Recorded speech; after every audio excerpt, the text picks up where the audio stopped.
Uh, right. So I'll start with my name is Lukmanul Hakim bin Abu Bakar, ID 2019 3455127. I'll start with the poem itself, Ozymandias. I met a traveller from an antique land who said, two vast and trunkless legs of stone stand in the desert. Near them on the sand, half sunk, a shattered visage lies, whose frown and wrinkled lip and sneer of cold command tell that its sculptor well those passions read, which yet survive, stamped on these lifeless things, the hand that mocked them and the heart that fed. And on the pedestal these words appear, my name is Ozymandias, King of Kings.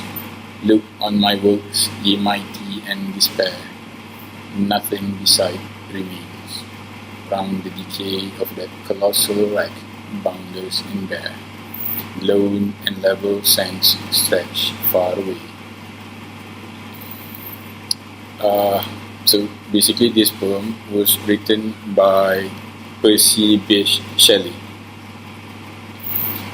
Percy Bysshe Shelley was born in Broadbridge Heath, England, on the 4th of August 1792. He is considered as one of the epic poets of the 19th century and is best known for his works such as Ozymandias, Ode to the West Wind, To a Skylark, and Mass of Anarchy. He is one of the romantic poets who is regarded as one of the finest lyric and philosophical poets of the English language and is considered as one of the most influential poet of all time. But in contrast, his works weren't really known during his lifetime. Rather, it ascended towards recognitions only after his death.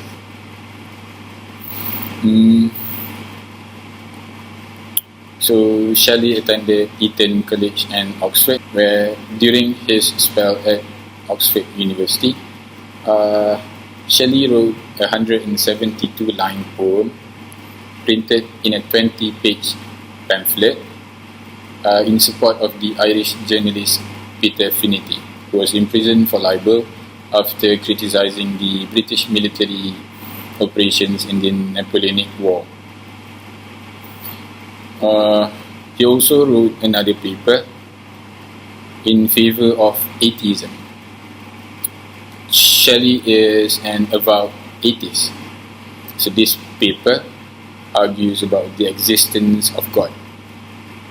And to make it worse, he sent those papers to bishops of the Christian church of the day. Then at the age of 16, he ran away from home and got married to his first wife. Consequently, he left his first wife and married Mary Shelley, the author of Frankenstein's monster. Throughout his life, Shelley was always influenced by most of the important progressive thinkers of the day, which included his father-in-law, the philosopher William Godwin, and a friend of his, Leigh Hunt. So, other than his poetic achievements, his political and social views can be said to be fundamental and important on many of today's movement, or rather even 100 years ago's movements. His works influenced Karl Marx, Leo Tolstoy, Mahatma Gandhi, Martin Luther King Jr., and many others that sticks to the principle or the ideology of pacifists, that they do not believe in violence, even when they do have the so-called gatherings to protest. To dive into the poem itself, this poem was written by Shelley for two main reasons. It was believed it was because of two main reasons. The first one would be that Shelley entered into a duel of some sort with the poet and his friend by the name of Horace Smith. Both of them wrote a poem inspired by the arrival in England of the remains of Ramses II. Both of their poems are titled Ozymandias, which would translate into Ramses II. It's the Greek name of Ramses II. The second reason would be that this poem was believed to be written as a critique towards King George III, who was often referred to as old, mad, blind, despised, and dying. So both of these characters, Ramses II and King George III, can be related to this poem because this poem's theme is that those with power are deluded in that their power is supreme and invincible.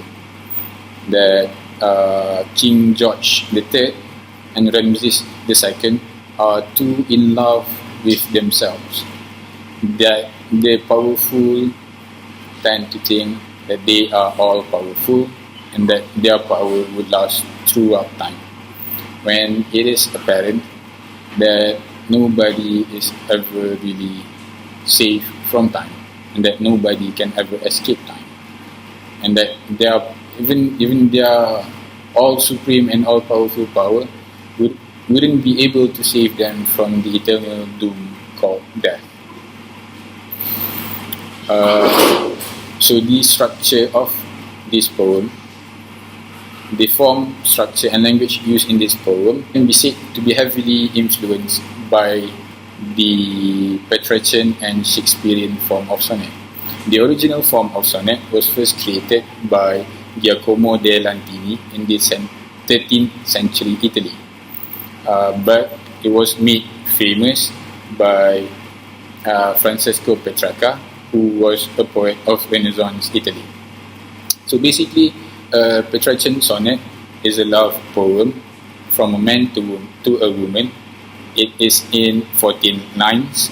It consists of an octave consisting of problems and a sestet made up of solutions. And at the end of it, it will have a volta, which is usually a sharp turn, and then the form of resolution would be provided. The traditional or the orthodox version of the Shakespearean form of sonnet would always be about love. It has the form of 3 groups of quatrain, and it would end with a couplet. But Ozymandias must be differentiated in a way that it is not a sonnet that should be linked to love. Rather, it is related to the traditions of John Milton. This poem was written with the mixture of a Petrarchan and a Shakespearean sonnet. So basically, Ozymandias consists of an octave and a sestet with the rhyme scheme of AB, AB, AC/DC, ED, EP, EF. So basically, the poet Shelley used the form of the poem to show that as the Petrarchan form of sonnet gives way to the Shakespearean form of sonnet, eventually this Shakespearean form of sonnet will give way to the new form of sonnet.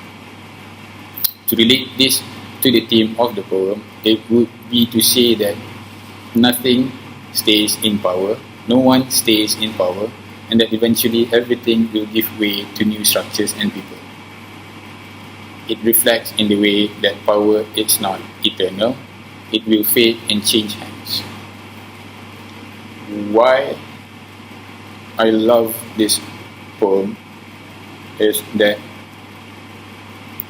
it reminds me of how power can be deemed and seem powerful enough to overcome many of the things that we face in our daily life, to have influence, to have a say over something. But in the end, everything will perish and everyone will die. So nothing really is ever eternal except for the remains of your product, be it the remains of your empire, your writings, or maybe your name. But that is the end of what you have to say about those that are still in this world. So that is why I believe that this poem is a special poem, and I really love this poem. So that is all from me. Thank you very much.